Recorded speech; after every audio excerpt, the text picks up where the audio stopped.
Ou seja, se nós fôssemos ainda 200 milhões, seríamos super ricos todos. Todo mundo era bilionário. Por exemplo, a Europa é um continente em declínio populacional, com a demografia perversa. E aí você vê as deduções completamente equivocadas, como é que o socialista se perde completamente do ponto de vista de teoria econômica e leva, inclusive, países à miséria. Está aí a Venezuela, Cuba virou um país miserável, renda per capita baixíssima. E você vê os outros países que seguiram o caminho da prosperidade. O socialista, como uma filosofia, se ele for um social-democrata, tudo bem. Tá tudo certo, é como um liberal-democrata, tá tudo certo também. O problema é realmente o extremismo. Quando você exagera para um lado e a reação vem do outro, porque normalmente é assim, o extremismo do lado, o extremismo do outro lado, começam a bater e infeliz a vida de todo mundo. Quando, na verdade, nós tínhamos que ter uma convivência pacífica, celebrando a harmonia. Agora, há ideologias que dividem as populações. Se você diz que tem um conflito permanente de rico contra pobre, você aí o outro começa a se armar. Um conversa em invadir terra, aí o outro pede para usar revólver. Você vai invadir minha terra, vou te dar um tiro. E não é um caminho muito construtivo. É por aí que um economista se perderia. Pela ideologia Pela ideologia. A ideologia é uma perda extraordinária, porque justamente o que acontece? Os países onde a China, quando o Deng Xiaoping, ao contrário do Mao Tse Tung, quando o Deng Xiaoping abriu a China para capital estrangeiro, para tudo isso, para fazer as grandes fábricas, etc., a China começou a se tornou capitalista. Hoje o capitalismo é o país mais capitalista do mundo, é o capitalismo selvagem mesmo, não tem sindicato, não tem oposição, não tem imprensa criticando, não tem nada.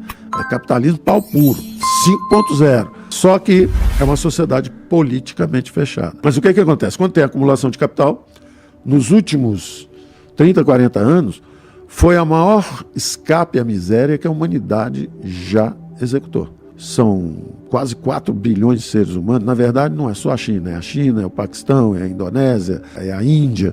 Quer dizer, toda a Eurásia, a gente chama dos eurasianos, né? O maior escape à miséria que já houve na história da humanidade. 4 bilhões de seres humanos escapando da miséria através da acumulação de capital. É claro, se você tem tecnologia na sua mão, se você tem capital, se você tem capital institucional, inclusive, boas instituições funcionando, tudo desliza, tudo suavemente. O meu pai não tinha curso superior, mas o país crescia 7% ao ano, 10, 15, 20 anos seguidos. Mesmo quem não tem educação consegue melhorar na vida. O que acontece normalmente é que os regimes dirigistas que a gente chama de planejamento central, etc., eles fecham politicamente, começam a fazer fábricas, instalações industriais, hidrovias, ferrovias, aeroportos, vão fazendo aquilo, porque são tecnologias conhecidas. Então você cresce, essa história da União Soviética, é do Brasil no regime militar, é da China hoje. Você cresce 10, 20, 30 anos rapidamente, porque você está aplicando maciçamente aquelas tecnologias todas. Só que é um sistema que, primeiro, às vezes não cuida do capital humano. No caso brasileiro, o nosso regime militar investiu bastante em infraestrutura, com as empresas estatais, Eletrobras, Telebrás, Siderbras, Petrobras, Nuclebras, Portobras, mas esqueceu do capital humano.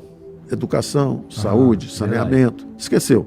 Quando nós redemocratizamos, nós fomos nessa direção, mas não tivemos a capacidade de transformar o Estado.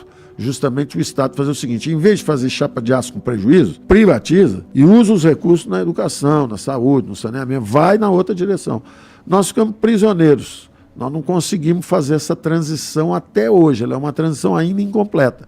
Então, por isso que o Brasil atravessa, às vezes, crises econômicas sérias. No final do governo militar, nós havíamos tomado dívida externa excessiva para financiar gastos do governo, sempre o governo que vai gastar, que vai salvar o país, etc. Nós fomos para o endividamento excessivo externo. Aí tivemos crises cambiais recorrentes. Aí depois começamos a financiar com moeda. Aí fomos para 2 surtos de hiperinflação. 5.000% em 89 e 2.500% em 94. E aí, nesses últimos anos, o que aconteceu é que a gente aprendeu que não devia tomar dívida externa em excesso, não devia emitir moeda em excesso, mas se endividou em bola de neve.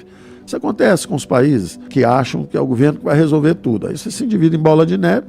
Quer dizer, se em vez de estar gastando isso com juros, você poderia, por exemplo, dizer: olha, jovens, vocês que não conseguiram emprego, porque houve uma grande recessão em 2007, 2008, e vocês não conseguirem emprego, depois de se endividarem para estudar, vou dar um perdão para vocês. Não pode, porque está pagando o juro da dívida. Que foi um caso bastante parecido com o Brasil também. O Brasil se endividou em bola de neve por 2, 3, 4 décadas. E aí gastava 400 bilhões de reais, são 40, 50 bilhões de dólares ano, só com rolagem da dívida. Quer dizer, vira o paraíso dos financistas e o inferno dos empreendedores, com juro alto, o inferno dos consumidores, também com crédito caro.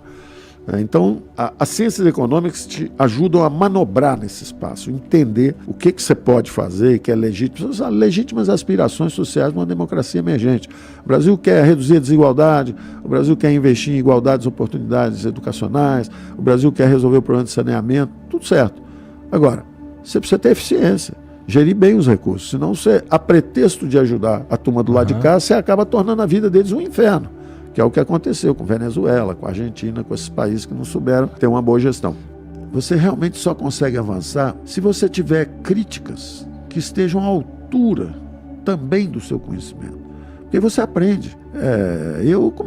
Quando comecei a ler economia, eu li era o outro lado. Eu li era o Gunnar Myrdal, era o Paul Baran, era o Suíça, era tudo guru de esquerda. Eu li. Comecei a aprender, estudar, aí aprendi o outro lado, aí depois eu virei um keynesiano quando li no original, aí fui parar em Chicago, aí tive que ver o inverso, que não era bem assim, era o contrário, aí veio uma síntese, uma geração nova que fez uma revolução científica, e aí você vai aprendendo a respeitar o conhecimento, e você separa a ideologia. Tem lugar, você quer, não, a minha ideologia é de esquerda, eu quero ajudar a reduzir a pobreza e tal. Se você dominar a ciência, você ajuda mais o seu lado do que você não dominar.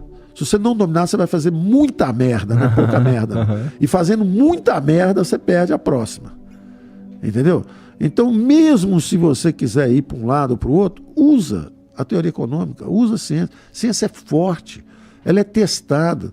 Por exemplo, o Diocleciano, imperador de Roma, resolveu congelar o preço da vela, porque estava subindo muito, estava ficando caro. Uma daquelas guerras lá, não estava chegando o combustível que eles usavam na época, e não estava chegando a cortiça, na verdade a cera, e aí ele congelou o preço, porque estava subindo o preço. Roma ficou às escuras, aí sumiu mesmo. Então, durante a pandemia, teve gente que sugeriu congelar preço de vacina, congelar preço de remédio, congelar preço disso, preço daquilo. Quer dizer, os caras não entendem, o troço vai sumir. Só o rico que vai comprar. Se você congela o preço do remédio, ele vai ser levado na sua casa por 15 vezes o preço de quem tem dinheiro para comprar. E quem não tem, não tem na prateleira mais. Se você não congelar, ele aparece lá. Mas está caro. Dá o auxílio e ele compra também. Da mesma forma, educação, oportunidades educacionais. O menino tem direito de estudar onde ele quiser. Escolhe onde você quer estudar, está aqui o recurso. Agora, emprestar o dinheiro para alguém que já é frágil, vulnerável. Aí o cara vai, não consegue terminar o curso, está devendo a escola, já fica negativado no crédito. Quer dizer, então às vezes você é cheio de boa intenção, faz besteira e prejudica as pessoas que você queria ajudar. Então, mensagem, vale a pena estudar, vale a pena ouvir o outro lado, vale a pena trabalhar com o outro lado, conversar com o outro lado para saber qual é a preocupação. Eu aprendi muito com caras que conheciam pouca economia, mas tinham muita preocupação social. Eles falaram, cuidado com isso aqui está errado, vocês precisam dar um jeito. A gente, vamos ouvir, vamos atender de uma forma tecnicamente correta, eficiente, sustentável, efetiva. O Brasil tem recursos para reduzir todos os desvios. O que não pode é desviar dinheiro e princípios. Aí você não resolve os problemas nunca. Então é por aí.